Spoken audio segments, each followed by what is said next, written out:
Alors, nous voilà arrivés au bord de la mer. Après l'été, ça fait du bien d'y retourner un petit peu, cette fois pour le vin. Là, on se trouve juste à côté de Narbonne, à un endroit où il y a vraiment un plateau plein de vignes comme ça. Et puis tout d'un coup, paf, une falaise et il y a Narbonne plage en dessous. Donc les vignes qui sont là-haut sur le plateau, elles bénéficient des vents marins qui sont rafraîchissants.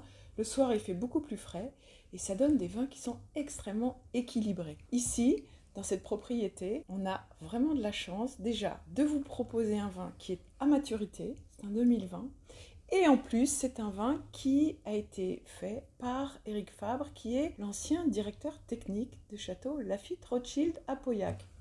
Rien que ça, mais en tout cas ça nous donne des bons indices que ce vin a été fait vraiment aux petits oignons. Alors, en dégustation, vous allez voir que comme il est arrivé à maturité, 2020, on est fin 2024, le vin commence à avoir des petits reflets légèrement bruns, ce qui est une bonne chose pour un vin qui, à sa naissance, était un peu plus solide, un peu plus tannique. Là, on va retrouver un vin qui est beaucoup plus velouté, les tanins se sont assagis suffisamment pour qu'on puisse le déguster dès maintenant.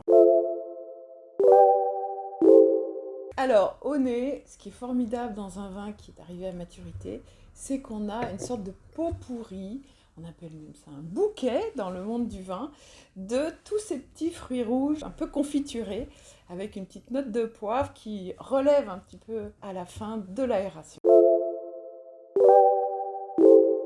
En bouche maintenant, alors dès l'attaque, c'est-à-dire dès qu'on met le vin en bouche, on a cette sensation très soyeuse d'un vin qui tapisse le palais, qui donne tout de suite cette impression d'équilibre. Les tanins sont là, mais ils sont discrets, ils sont un petit peu dispersés dans le vin, ce qui rend la dégustation très équilibrée du début à la fin. Et puis on retrouve cette impression de fruits un petit peu macérés, et ces épices, alors là on abandonne un peu le poivre qu'on avait au nez et on le retrouve sous forme de muscade, de cannelle, et ça appelle de bons petits plats avec ça. Alors les bons petits plats, c'est quoi avec un vin pareil?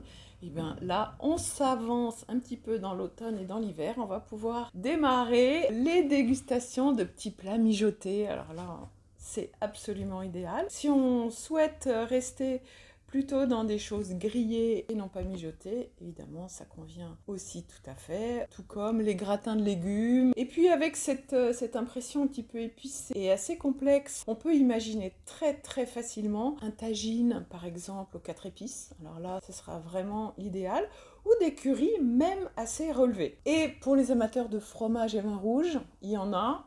On les excuse, non je rigole. Petit clin d'œil à une autre vidéo qui raconte que le fromage va beaucoup mieux avec le vin blanc, sauf dans un cas comme ça, où le vin rouge a vraiment fondu, les tanins dispersés progressivement, et là on peut tout à fait déguster un plateau de fromage, mais attention, hein, pas du comté ou du fromage de chèvre, hein. Là on parle vraiment plutôt de camembert, de brie assez affiné, et là ça peut vraiment faire la différence.